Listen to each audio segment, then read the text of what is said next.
तर नमस्कार मित्रांनो, स्वागत आहे तुमच्या सर्वांचं आजच्या आपल्या छोट्याशा मिनी ब्लॉग मध्ये. आपल्याला आला होता सकाळ सकाळी बाळू पाटलाच फोन. आपण होतो लातूरला. आजचा प्रवास लंबा होता आपला, सांगतो तुम्हाला पुढच्या डिटेल मध्ये. आपण काही बोललो नाही बाळू पाटलाला, म्हटलं चल राईस वगैरे खाऊन घेऊ. नाश्ता आणला तर नाश्ता करायच्या टायमाला त्यांचा व्हिडिओ कॉल आला, म्हटलं त्यांना बोलून घ्या. भाऊ म्हणे रस्सा खातो का, म्हणलं बिना रस्त्याची खिचडी भारी लागते म्हटलं भाऊ.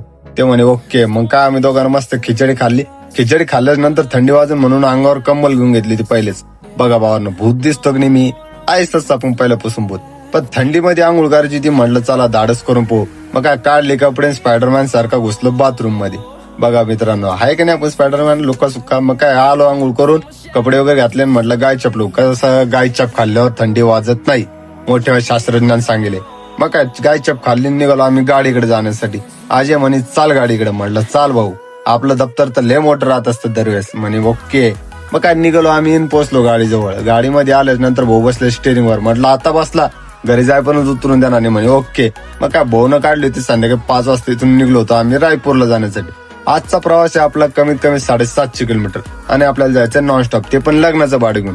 विषय का नात करते का, यात्रेची गाडी सुद्धा लग्नाला जात असते स्लीपर मध्ये. मग काय भाऊ चालू होतं ती गाडी, नापून बसलं तर कंडक्ट करत.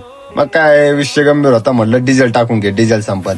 मग आम्ही पंपावर थांबून डिझेल टाकून घेतलं. म्हटलं आपल्या पोटात पडलं, तिच्या पण पोटात टाकायला बरोबर नाही मित्रांनो. मग तिच्या पोटात टाकल्यानंतर निघालो आम्ही पुढच्या प्रवासाला. प्रवास तसा चांगला चालू होता. मग काय आलो होतो आम्ही नांदेडच्या जवळ. नांदेड आल्याच नंतर भाऊचा आनंद मस्त होता. मग काय भाऊ उतरणार होते ना, आपण जाणार होतो. मग वितरवलं भाऊला, निघालो आपण पुढच्या प्रवासात. प्रवास करता करता कौशिक नागपूर बायपासला पोहोचलो. मलाच कळणी थंडीमुळे तर चांगलं असं हिल हिलपोरी शिला तुझ्या कपाळीला टिला असं म्हणत म्हणत आपण आलो होतो भांडाराच्या पुढं. भांडाराच्या पुढे आल्यानंतर आपण जाणार होतो छत्तीसगड बॉर्डर मध्ये. बॉर्डरच्या पहिले आपण पोहोचलो होतो महाराष्ट्र बॉर्डरला. हे भीकमंगी काम आहे चाले इथं. काय पैसा रुपया घेत नाही, डॉक्युमेंट रुपया पाहत नाही, आणि रिक्कम 1.5-2 हजार चंदन लावून देते. या बाई अशी पावती देते आणि जाता येता दाखवा म्हणते. मग आपण मग मनातल्या मनात शिवाय दिल्याच. म्हटलं जाऊ द्या सोड. मग निघालो आम्ही पुढच्या प्रवासाला जाण्यासाठी.